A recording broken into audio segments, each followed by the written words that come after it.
নমস্কাৰ, মই লাবণ্য মেধি। আমাৰ বুঢ়ীডিং পঞ্চায়তৰ আমাৰ মনালিছা বাইদেউ আৰু হুনমাই বাইদেউ মোৰ কি দৃষ্টিৰে চাই মই সেইটো ক'ব নোৱাৰো। মানে আজি বহুত দুখ লাগিছে। বেংকলৈ গৈ এতিয়া এইমাত্ৰ আহি ঘৰ পাইছোহি। যিহেতু একাউণ্টটো চেক কৰিলো, পইচা সোমোৱা নাই। অৰুণোদয়ৰ কাৰণে এইবাৰলৈকে 5 বাৰ দিলো। 5 বাৰত এবাৰো নোসোমাব লাগেনে? এবাৰো মোৰ ডকুমেণ্টছখিনি নিদিব লাগে না সিহঁত দুজনীয়ে? মই আনৰ 7-8 বিঘা 9 বিঘালৈকে বাগান আছে, সিহঁতে পাইছে অৰুণোদয়।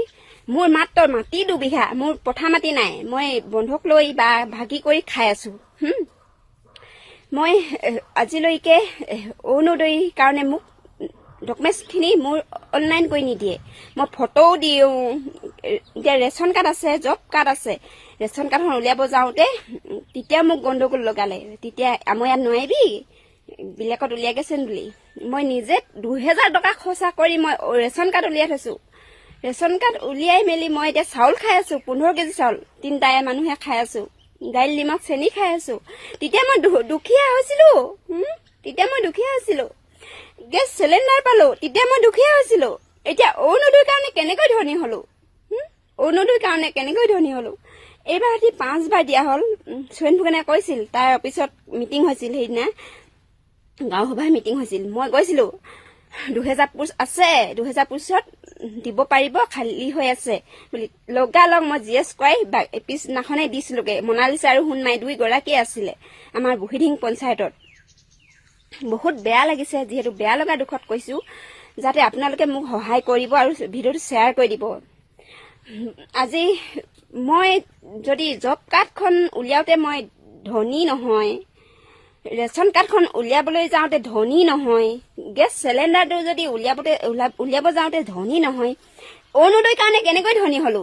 অৰুণোদয়ৰ কাৰণে আজি মই এই জুপুৰি ঘৰতে, এইটো ঘৰত ধান থৈছো দেই, এইটো মুখৰ ঘৰটো ধান থৈছো। এইটো ঘৰত সোমাই আছো, খাই বৈ আছো, কোনোমতে জীয়াই আছো। ঘৰটিত মোৰ মাথাত লাগে মোৰ ছালখন। কেতিয়াবা দুখ লাগে, আলহী আহিলে কেতিয়াবা বেয়া লাগে। মই এনেকুৱা ঘৰখনত সোমাবলগীয়া হৈছে মোৰ ভৱিষ্যতটোত বুলি। এই ঘৰটো মই কি কাৰণত কিমান কষ্টৰে মই বনাই থৈছো গম পাই? এই আধা বনাই থৈছো মই। এবছৰত আধা, এইবছৰত আধা, সিবছৰত আধা।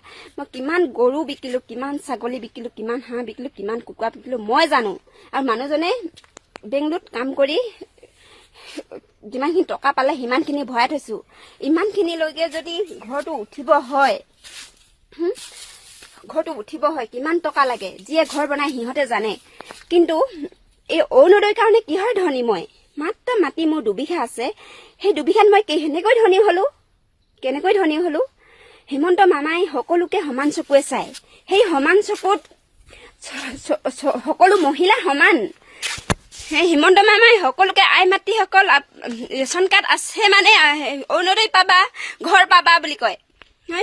কিমান দুখৰ কথা। ইহঁত দুগৰাকীয়ে যে মোৰ নামটো ভৰাই নিদিয়ে। আজি মই বেয়ৰ ফুটাৰে জিলিকনিতে থাকিবলগীয়া হৈছে। কিহৰ কাৰণে? সিহঁতে সিমানেই নেচায় মানে দুখীয়া মানুহক সিমানেই উন্নতি হবলৈ নিদিয়ে। সিহঁতে কি কৰিব নোৱাৰে, চব কৰিব পাৰে। মই যিহেতু আজি দুখ